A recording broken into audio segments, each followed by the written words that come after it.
오늘 영국에서는 토트넘이 손흥민 대체자를 준비하고 있다는 소식이 큰 화제가 되었습니다. 메뉴에서 뛰고 있는 알레한드로 가르나초입니다. 현재까지는 손흥민이 토트넘을 잔류하기로 결정했고 프랭크 감독도 손흥민이 꼭 필요하다는 인식을 했다고 전해졌습니다. 훈련장에서 손흥민의 움직임을 확인한 프랭크 감독이 다음 시즌 토트넘의 핵심 선수로 인정했다는 것입니다. 오늘 있을 프랭크 감독의 기자회견에서도 이런 언급이 있을 것으로 알려졌습니다. 하지만 이 와중에 토트넘이 손흥민의 후계자와 접촉하고 있으며 사우디 클럽으로 매각하는 것을 준비하고 있다는 사실이 알려졌습니다.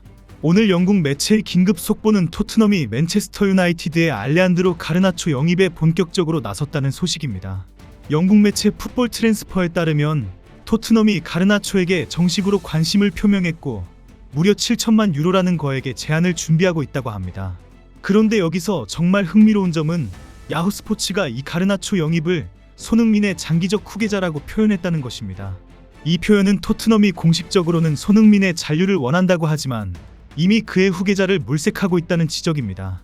가르나초는 현재 20세의 젊은 선수로 왼쪽 날개에서 뛸 수 있는 다재다능한 공격수입니다. 손흥민과 같은 포지션에서 뛸 수 있다는 점에서 토트넘의 의도를 엿볼 수 있습니다. 만약 가르나초가 토트넘에 온다면 손흥민의 주전 경쟁은 더욱 치열해질 것이고 이는 33세인 손흥민에게는 분명히 부담이 될 것입니다. 특히 주목할 점은 메뉴가 가르나초를 기꺼이 판매할 의사를 보이고 있다는 것입니다.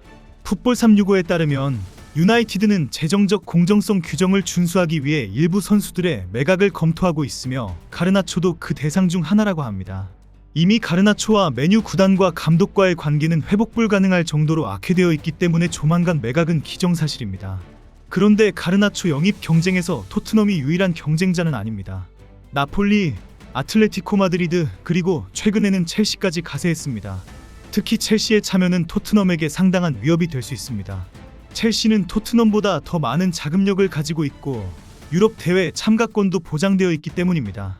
이런 상황에 토트넘이 엄청난 이적료와 연봉으로 손흥민 대체 선수로 지목하고 적극 영입에 뛰어들었다고 전해진 것입니다. 영국 매체들은 만약 가르나초가 토트넘으로 이적한다면 손흥민도 토트넘을 결국 떠나게 될 것으로 전망하고 있습니다. 가르나초는 손흥민보다 13살이나 젊고 앞으로 10년 이상 토트넘에서 뛸 수 있는 선수입니다. 토트넘 입장에서는 미래를 위한 투자일 수 있지만 손흥민 입장에서는 위기일 수 있습니다. 특히 가르나초의 스타일은 현대 축구에 더 적합합니다. 그는 빠르고 민첩하며 다양한 포지션에서 뛸 수 있는 유연성을 가지고 있습니다. 또한 젊은 나이에도 불구하고 이미 프리미어리그에서 검증된 선수입니다. 현재 가르나초의 영입이 예상되면서 손흥민보다 먼저 히샬리송이 토트넘을 떠날 것이라는 보도가 올라오고 있습니다. 히샬리송은 현재 토트넘에서 확실한 주전 자리를 보장받지 못하고 있는 상황입니다. 특히 도미닉 솔랑케의 영입 이후 그의 입지는 더욱 불안해졌습니다. 특히 가르나초가 영입된다면 히샬리송의 입지는 더욱 위태로워질 것입니다. 가르나초는 다양한 공격 포지션에서 뛸 수 있는 선수이기 때문에 히샬리송과 직접적인 경쟁을 벌이게 될 것입니다. 가르나초가 토트넘에 들어온다고 해서 손흥민의 왼쪽 윙어 자리를 완전히 빼앗지는 못할 것이라는 분석이 많습니다. 손흥민이 부상 이전의 위력을 되찾는다면 도리어 가르나초가 벤치 신세를 지게 될 것이라는 주장입니다.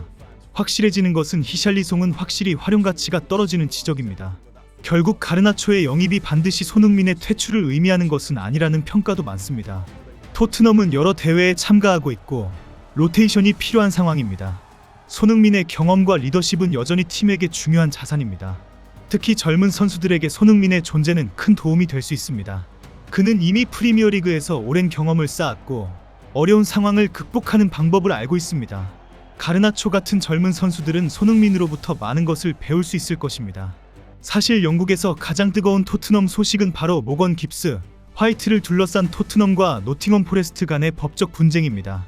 이 문제는 정말 복잡하고 민감한 사안입니다.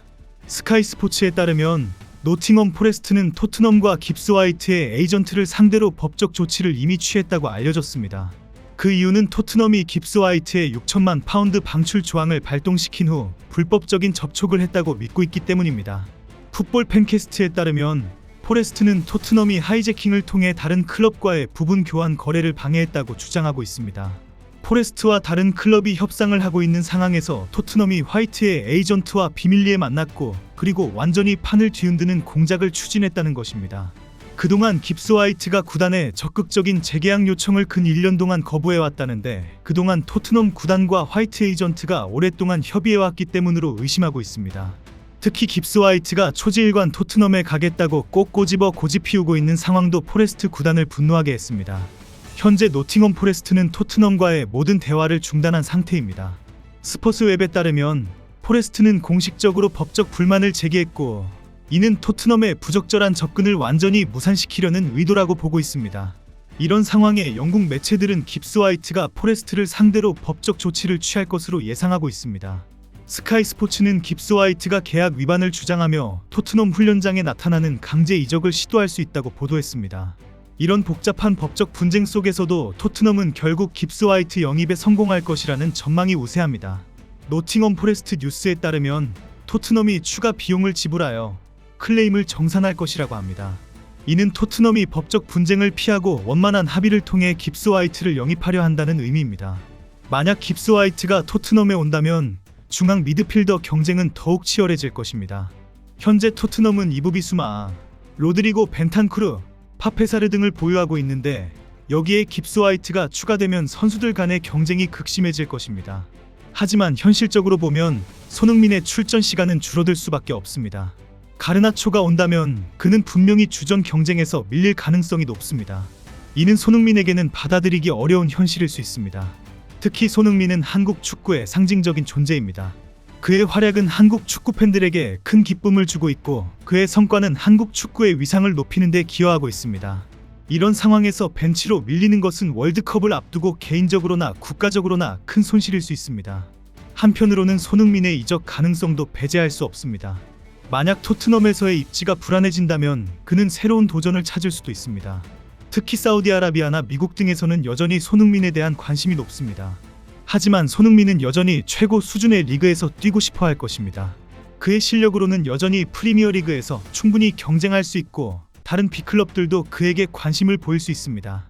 특히 손흥민의 상업적 가치는 여전히 높습니다.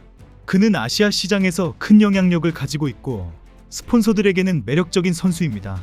이런 점을 고려하면 여전히 많은 클럽들이 그에게 관심을 보일 것입니다. 결론적으로 현재 토트넘을 둘러싼 상황은 매우 복잡합니다.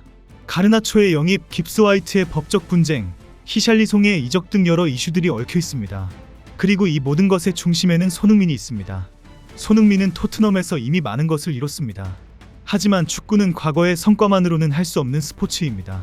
앞으로 그가 어떤 선택을 할지 그리고 토트넘이 어떤 방향으로 나아갈지 지켜보는 것은 매우 흥미로울 것입니다.